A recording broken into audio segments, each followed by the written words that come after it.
We welcome in from ESPN, their national NFL analyst, Ben Solak. And Ben, first, thanks for giving us some time here. It's so tight to the draft. And before we get to some of the draft conversation, I want you to help me close the book on free agency for the most part. We know there's always post-draft signings in May and June, but the bulk of free agency is over. I know you took the time to try to assess the most improved rosters around the league. Who did the best here in terms of free agency ads? Yeah, I think that obviously the teams that have the most money are going to do the best in terms of free agency ads, right? So the Patriots added a bunch of good players. Yeah, that's what happens when you have all that cash. The Minnesota Vikings did a good job adding to their offensive line, keeping Byron Murphy in the building. I thought they did an excellent job as well. The Bills were largely a team that extended internal talent, right? You obviously have Joey Bosa, you have Josh Palmer. I thought the best thing that they did was a lot of their keeping of guys, their extending of guys. Greg Rousseau came in, I think, way under his public market would have been. Terrell Bernard, same thing with how the linebacker market popped off. Really, really good contract on Terrell Bernard. Obviously, since I wrote the piece, Christian Benford as well, right? They're extending everybody. The Khalil Shakir deal was unbelievable. And so to me, like the best additions, the guys that added the most, it's always going to be your guys who have a lot of money. And that's not what's interesting to me in free agency. What's interesting to me is who does the best, like bang for their buck sort of stuff. I thought the Bills were up there in that. Yeah, and the bang for the buck thing is when you have all the money in New England, it always seems like there are teams, and New England, you could maybe make a case for this, that, yeah, they spent a lot of money, but maybe they overspent a little bit, and the value is really going to, it's going to be hard for maybe some of these players to elevate to the point where to earn that contract that they were given by the team with all the money to spend. It's almost like teams are, well, yeah, they spend more free when they have more money, and they're not really, buckling down to get the best deal they can. But they target players, they go out and they do what it takes to sign them. Is it possible for some of these guys to, earn the money they get on these huge contracts? You certainly can. I think the cost of being a bad team in the NFL is you have to go get talent from somewhere else, and it costs a premium to go get talent from somewhere else.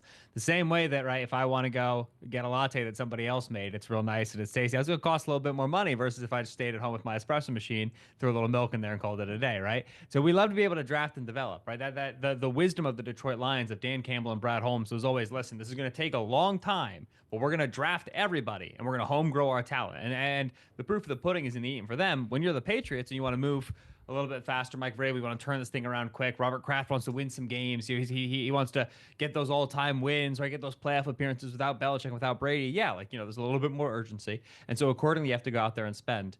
Milton Williams can be that player. Like $26 million for Milton Williams is a lot, but also Milton was one of the best pass rushing defensive tackles in football this year. Carlton Davis could be a great corner too for them. He's been a corner one his entire career. He's still in his late 20s. He's got a couple years left of his prime. He's been a great player when he's been healthy. Opposite Christian Gonzalez, he's going to dominate some wide receiver twos. So a lot of the guys can deliver on investment. It's just that, when you're a bad team, you have to pay a lot of money to get guys into the building. You have a lot of money, and so you start to build the bedrock of the team that way. Your long-term success is dictated by how well you draft and develop.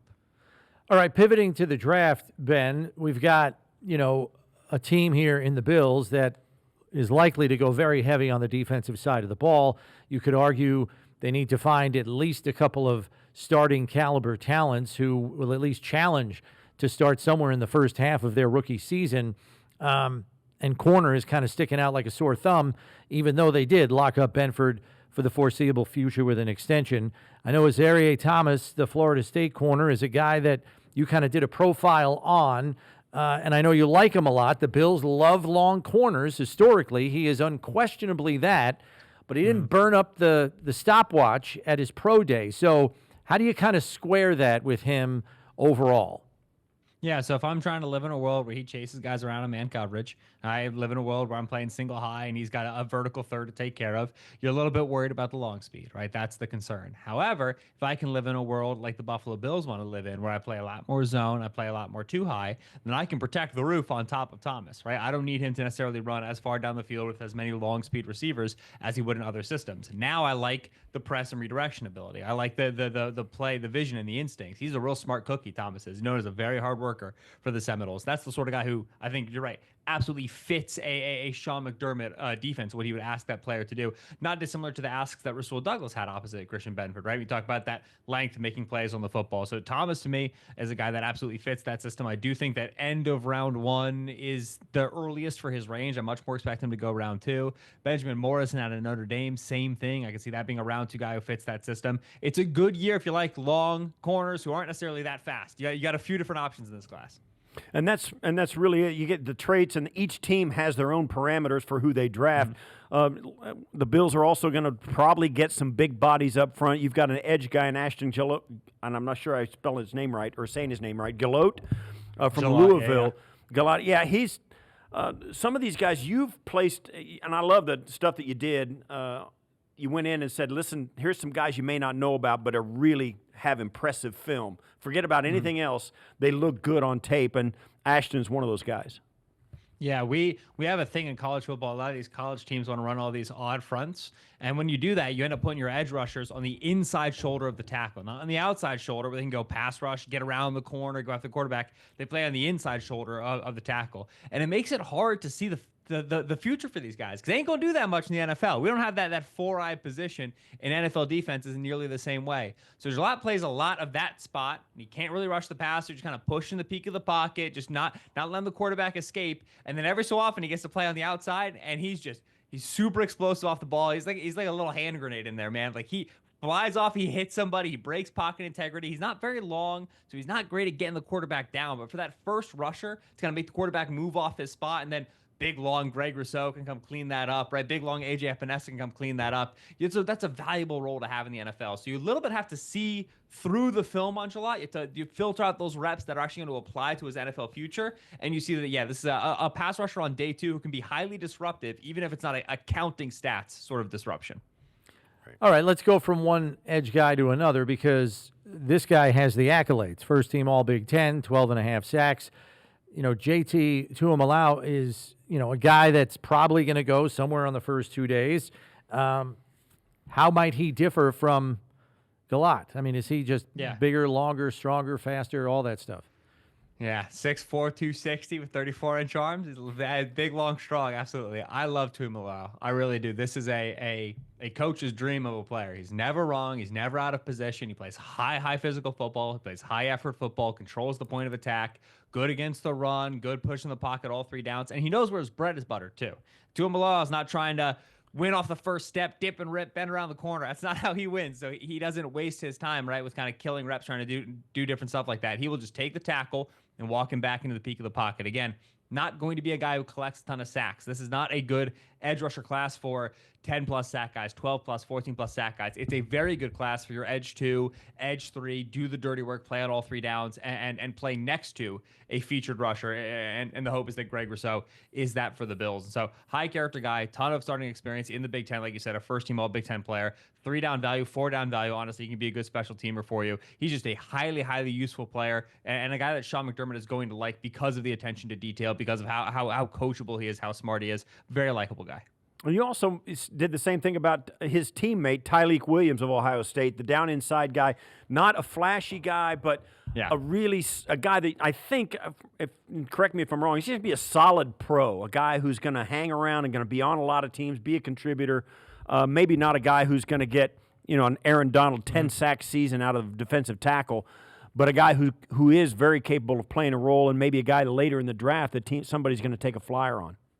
Yeah, so Tyleik, I wouldn't be surprised to see him earlier because he was a 4-star recruit. He's 6'3", 330, like I said, at Ohio State. And the reality with Williams is that he's an unbelievable run defender and has not translated a lot of that to the pass rush. And so if we lived in an NFL where stopping the run was the most important thing, he'd be like a top 10 pick, right? I mean, he's unbelievable against the run. Zone 2, zone away, double teams, everything. His block recognition, deconstruction, it's unbelievable.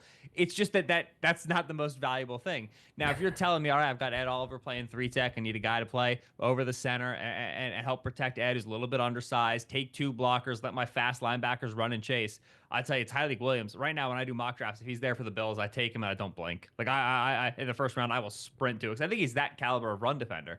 The hope is that in the NFL, a little bit of a different system, a little bit more coaching, he can develop more of a pass rush. I know that Aleem McNeil, who's a third-round pick, NC State, went to the Lions. He's a very common comp for Tyleik Williams because he was coming out as the squatty nose tackle who would defend the run. And all of a sudden, the Lions have themselves like a 6-sack, 7-sack guy as a pass rusher at that spot. Honestly, like I wrote down Dexter Williams a couple times too, and that's the highest praise you can give a nose tackle, a defensive tackle, in terms of this guy might be so strong that he ends up being an impactful pass rusher at the NFL level. So I'm higher than just about anybody I know on Tyleik Williams, but I think he deserves it. He's a good player. Yeah, that's wild. And look, I know he gets a favorable write-up for high football IQ as well, like key recognition stuff, instincts, all that thing. You don't always get that on an interior run defender, and apparently he has that as well. Just looking at the class overall in its entirety, Ben, we hear this, and I just want you to kind of maybe elaborate on it a little bit. We've heard from the beginning, not chock full of blue-chip talent in this class, but a lot of people believe this is what scouts often refer to as a starter's draft, where you can scoop up a lot of starting caliber players that are good, maybe even very good, but not superstar potential. First of all, do you agree with that? And if so, how far do you feel that starter caliber goes in the class?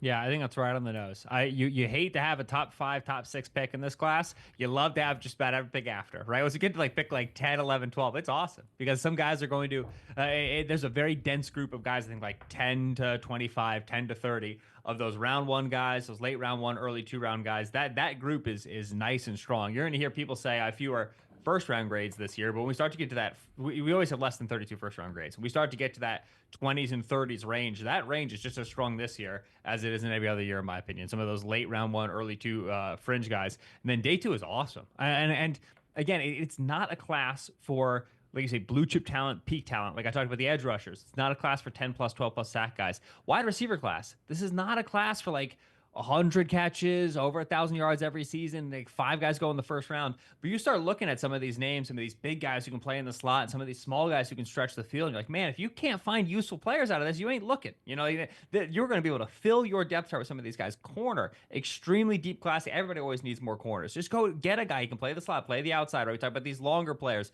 situational fit, situational role. This class is very talented. It just does not have the fireworks. It just does not have, oh my gosh, franchise-changing players. To me, that's Travis Hunter and as far as those talents go. And so, yes, great starters draft. Good scouting staffs are going to eat in this class. One of the daily stories that's been, the Bills fans have been following over the last couple of weeks is that they've extended a lot of guys, but they have not extended James Cook. Now we hear the story of his house is for sale, and Brownie and I we're pounding that, and we're on opposite sides of the fence here, where he says give the guy basically give the guy he wants, extend him, do what you can to keep him because he's an elite talent, and he is. And then you got guys like me who are like, listen, I watched the combine and there's 15 guys running 4.3s over there at the running back group. What kind of draft capital is there in this running back class that would give a team, and how far back in the draft can you go and still get a guy who's physically gifted enough, even if he doesn't have the production? Yeah, you typically see that you can get into round 2, you can get around pick 45, 50, 55, and still get those guys, and afterwards it falls off, right? That was kind of your J.K. Dobbins range, your Jonathan Taylor, he's 41 overall sort of a range. That, Nick Chubb was an early 2. Those are the guys that we talk about. That first half of the second round, you can still usually get those players. After that, Cook was in the 60s, I want to say? Were you selected? He was right around 60. Yeah, so they got him a little bit cheaper on the market, but generally that first half of the second round is what you talk about. And the book on Cook coming out was obviously, listen, very talented player, catch passes, but not necessarily the build you want to be a bell cow back. Now, lo and behold, James Cook developed into a very nice bell cow back for you. And so I would say round 2 is where you want to go for those guys. To me, 4 in the class, that's Ashton Gillotte, who you ain't getting, Amarian Hampton out of UNC, who to me is unbelievably talented. He's going to be a very good player for somebody for a long, long time. I expect him to go round 1. And then Quinshon Judkins and Travion Henderson, the 2 kids out of Ohio State. Those are the 4 that I would say I can see being bell cow backs the NFL level. Caleb Johnson out of Iowa, who I expect to go in that late 2 range. It's close. It's just he's all running, right? Not a lot of pass protection, not a lot of pass catching. Kind of need that to be a modern back in the NFL. And so that it's 4.5 guys in this class. I think the Bills would be wise to look on in round 3 and look in early round 4 and see, okay, can we continue to add players to this room? And okay, let's give it another shot. But you have to remember, you have Ty Johnson you want to get touches to. Great young player. You have Ray Davis you want to get touches to. Interesting young player. And James Cook is going to demand touches, whether he's on an extension or on the current contract next year. So there's not a lot of room left to feed another guy. Yeah. So I'll be curious to see how they handle their room. Because as it's constructed right now, it's great. If you add to it, to me, that indicates, yeah, they see a future without James Cook. Okay, dovetailing off my question I asked you about this being a starter's draft, the Bills only have 3 of their 10 picks on day 1 and day 2. 2 in the second round, 1 in the first. They have 2 4s, 3 5s, and 2 6s. With the perceived drop-off in talent in totality, how much would it behoove the Bills to package some of that day 3 draft capital and get back into round 3 to get another player on day 2?